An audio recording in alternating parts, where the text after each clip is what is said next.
What's going on, guys? This is Qazi. Welcome to another epic video, and you might read the title and say 5 easy steps. That's too many steps to be easy. Trust me, after when you see what we're going to be creating, these steps are going to be nothing. It's going to be a piece of cake in the way. I'm going to break it down. You know how I do it. So it's going to be all practical. There is no fluff here. And think of some of your favorite movies when it comes to looks. Saving Private Ryan. Think of Sin City. All this high contrast, grungy look. Think of the movie 300. It's super pushed, crazy, like there's silverish or golden highlights and then the blacks are just kind of crushed. All of that is a byproduct of a bleach bypass look. So if I were to characterize this look, I would say gritty, grungy, dirty. Those are the words that come to mind. Now that said, the beauty of color grading is that you can always throw your own spin on it. So for instance, look at this shot. There's a right amount of dirtiness to the image with the grain and everything, but at the same time, it's extremely clean. It's crisp, right? So that's my flair on this particular story. At the end of the day, it's going to come down to either you're selling a product or you're trying to tell a story through the art of color. So keep those things in mind. And if you casually color grade your projects but want to learn more about nodes and how to build a proper node tree, you came to the right place. In this free training, you're not only going to learn everything about nodes, you will also learn to build the perfect node tree regardless of the project that you're working on. I will end the session with an extended Q&A. These questions came from you guys. Click the link in the description to sign up for this free training. And guys, if you're enjoying the content, you know what to do. Smash that like button, subscribe to my channel for more awesomeness. Make sure you're following me on Instagram. Let's roll the intro.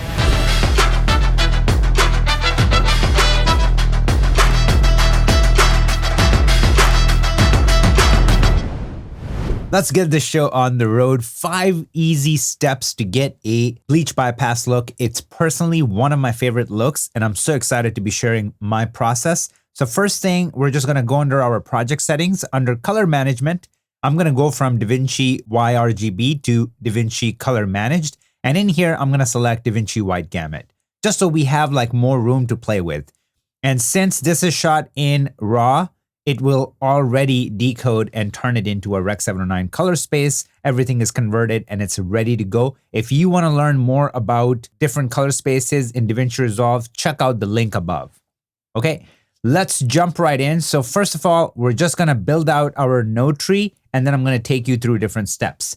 So I'm going to have my first node reserved for highlights. My second node is going to be my primaries. Then this is where the magic is going to happen, and we're going to create a layer mixer. I'm going to have another node for a step, and then I'm going to have 3 nodes down here. So you might think this is way more than 5 steps. What are you talking about? Once I break it down, it's going to make a lot more sense. So step number 1, right click on the layer mixer and change the composite mode to overlay. And all of a sudden, boom, you get this.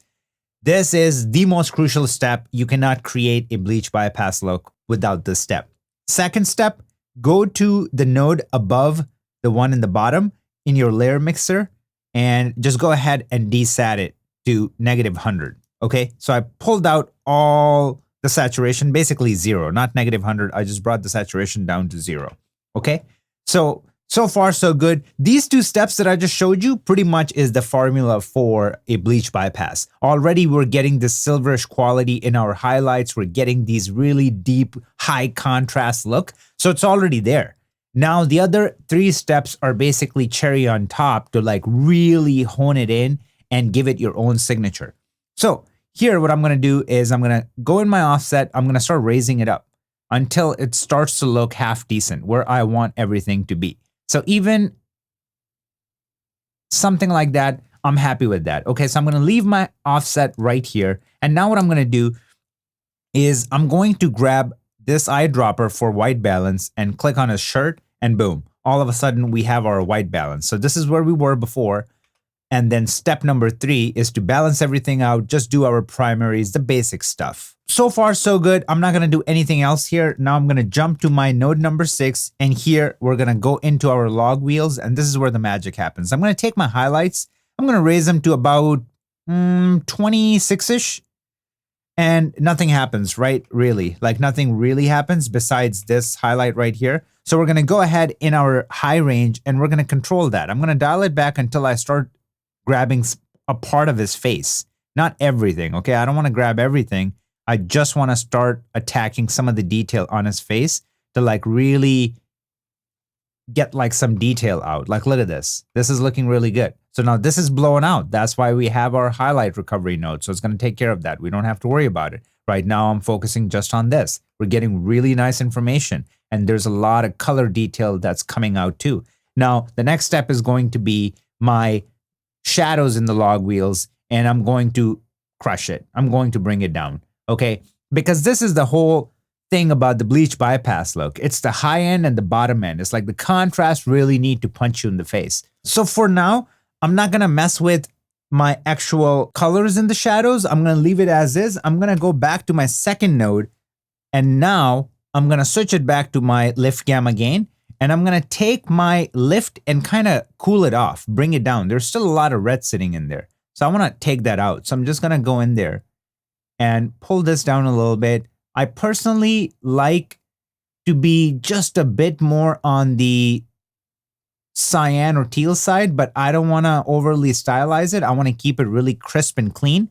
So I'm just going to keep it here. So if I do before this change to after, I mean, we're really cleaning it up. Now, one more thing I want to do here is just add a bit more saturation to like start seeing more separation in our image. So obviously go too far and then dial it back until it looks pretty good. And to me, this looks pretty good, right? So, I mean, where are we at saturation? 59, this is looking great. So I'm going to leave it right here. Let's start naming these so it makes a bit more sense. 2 was DSAT. This was just nothing. These are our log wheels. So this is where we're at right now. And now the last step to creating a perfect recipe for a bleach bypass look is grunging it up. You really need to grunge it up. So the first step in accomplishing that would be going under your sharpening tool and bringing it down to like 47 to like really sharpen up your image. So obviously I tell you guys all the time, when we go under blur and we minus the blur, we are basically sharpening up our image, and you guys can see that. Now I'm gonna go under my last node, and again, let's name this too, so sharpen. And now I'm gonna go under my last one, and this one is going to be my film grain. And this is not going to be an ordinary grain, okay? You have to like really be extreme here and push it. So I'm going to go under my 35 millimeter 400T, but this is just going to be a starting point. Then I'm going to take my size and I'm going to crank it. And then I'm going to take my strength and I'm going to crank it, like really crank it, okay? So if I do before and after, this is what I'm trying to tell you. Like, it's all about, like, look at this right here. It looks so good. It looks so filmic.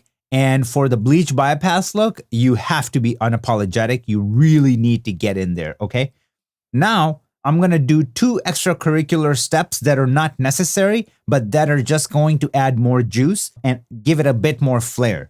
So obviously, these were the 5 steps. We've already created this look and perfected it. But now let's go into the first node, and I'm going to take advantage of the DaVinci Resolve 17 tools. So I'm going to jump into my highlight dynamic range. I'm just going to go under my highlights right here, and all I'm focusing on is this. I want to bring back detail here. I don't care about this. If this is blown out, it's fine because it's a light. It's specular highlights. It's okay to have that blown out. I want to bring back information here. So I'm going to go under my highlights, and I'm going to start dialing it back until there's detail recovery in that spot, and we can see it. We can confirm it right here. Boom. That information came back. If I do before and after, like, look at how much detail came back and how good this looks.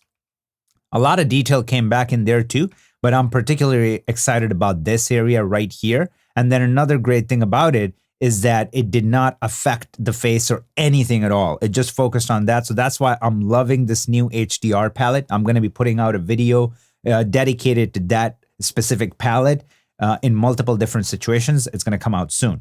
So one more step that I'm going to do, I'm going to go under my node number 7.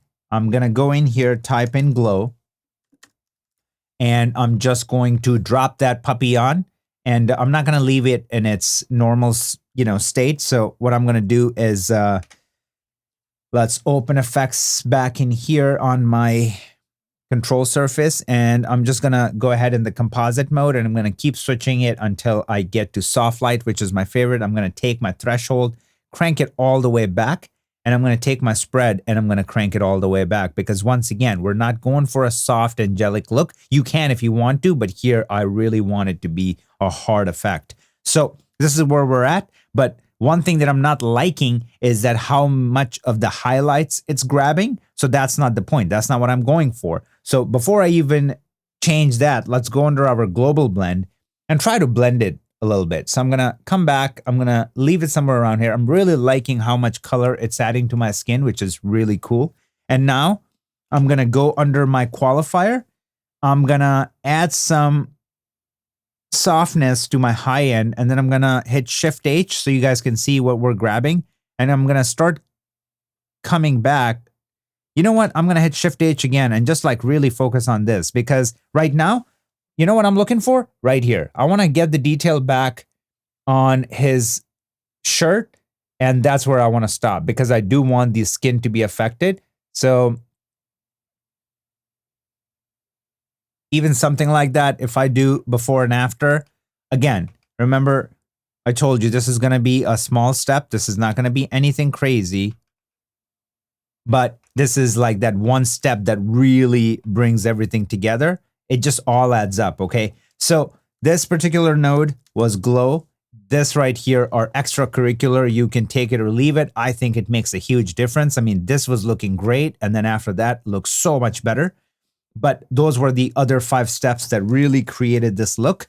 So as always, I'm going to grab this whole thing. I'm going to kill it. We're going to go from where we started to where we ended up. So our first step was to create a bleach bypass effect. So we did that here.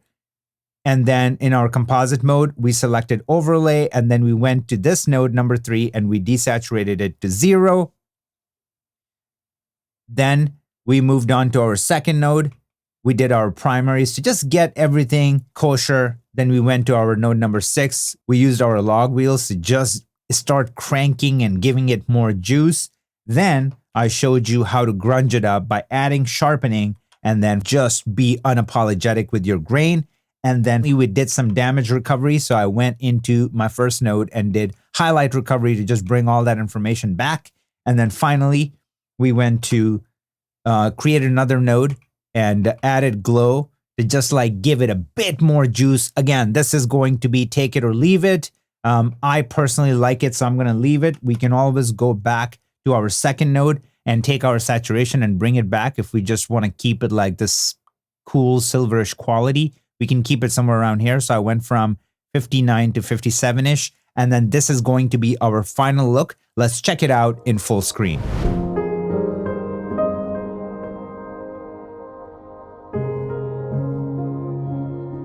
So there you have it, and honestly, I got into color grading for this specific look. I mean, it's one of my favorite looks. I don't use it as often as I used to, but I used to just abuse it, and I would just get yelled at because they would just know that if I'm on a project, then I must be applying a bleach bypass look. So give it a shot, have fun with it. Do not forget to watch the training. I'm telling you, you need to know everything about DaVinci Resolve node tree in order to create really sick looks. And by watching my videos, that's one part of the equation. But a big missing piece is actually knowing when to use which node. And all of that is covered in that free training. So link is down below. If you're enjoying the content, do not forget to smash that like button, subscribe to my channel for more awesomeness, and I will see you guys in the next video.